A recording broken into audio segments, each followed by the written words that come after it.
Aha. Günah değil mi? Gül abi.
Büyükşehir Belediyesi Park Bahçeler Dairesi Başkanlığı olarak yaklaşık olarak 70-80 personelimizle beraber ilimiz Eminpaşa Mahallesi kumsalında, Van Gölü kıyısında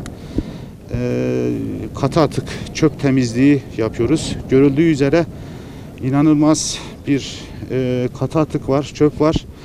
Van Gölü'ne dikkat çekme adına, temizlik adına, hele ki bu pandemi sürecinde pandemiye bir nebze olsun katkı sağlama adına bugün çok ciddi bir kıyıda katı atık temizliği yapıyoruz. Şimdi bu sahilimiz çok kirli bir sahil olduğu için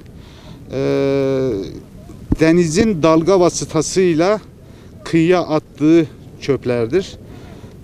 Bir hafta 10 gün sonra geldiğimizde veya 15 gün 20 gün sonra tekrar buraya geldiğimizde yine aynı manzarayla karşılaşma ihtimalimiz maalesef çok yüksek. Buradan tüm Van halkına, tüm Van Gölü havzasında yaşayan Ahlat, Adıcavaz, Bitlis, Tatvan, biliyorsunuz Bitlis de Van Gölü'ne kıyısı olan bir ilimiz. Tüm Van Gölü havzasında yaşayan insanlarımıza sesleniyoruz ki Van Gölü önemli bir değer. Bu değere sahip çıkma adına piknik olsun, mesire alanlarında olsun, kumsalda denize girmek için çadır kuran günübirlik halkımız olsun, çöplerini toplayıp arabalarına bırakıp çöp bidonlarına bırakmalar lazım. Sahilde, kuru yerde bıraktıkları çöpler akşam biliyorsunuz dalga boyutu artıyor. Dalga ilk önce Van Gölü'nün içine alıyor.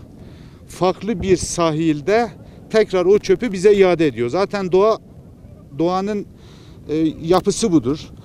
Doğaya siz nasıl davranırsanız doğa da size o şekilde cevap veriyor insanoğlu olarak. Dolayısıyla Van Gölü'ne sahip çıkma adına böyle bir etkinlik gerçekleştirdik. Van Büyükşehir Belediyesi olarak. Zaten Büyükşehir Belediyesi biliyorsunuz Kasım 2020 yılında Van arıtma tesisimiz inşallah devreye geçiyor. Bu da Van Gölü kirliliğinin azaltılması noktasında önemli bir adım.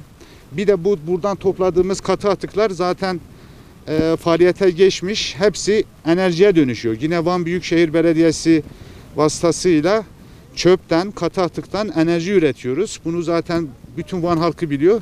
Biz de bu yapılan işlere ufak bir katkı olsun diye şu anda bu etkinliği gerçekleştiriyoruz. Şu anda çalışmamızı tamamlamadık ama geçmişten yola çıkarak bazı rakamlar verebilirim.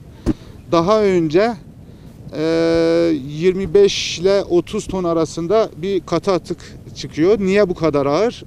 Malzeme biraz ıslak olması hasebiyle, biraz nemli olması hasebiyle topladığımız malzemenin miktarı da artıyor. Devam edecek çalışmalar Yani şimdi şöyle söyleyeyim, biz bir etkinlik olarak bunu gerçekleştiriyoruz.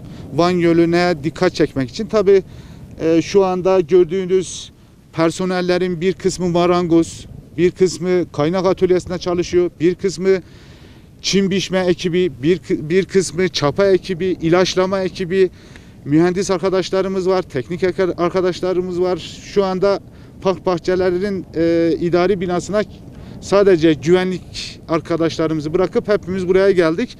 Fırsat buldukça tabii ki Van Gölü bizim olduğu için Van Gölü'ne sahip çıkacağız. Van Gölü'ne sahip çıktıkça İncikefarı'na sahip çıkacağız. Van'a sahip çıkacağız. Supar'a sahip çıkacağız. Erek Dağı'na, Van Kalesi'ne sahip çıkacağız.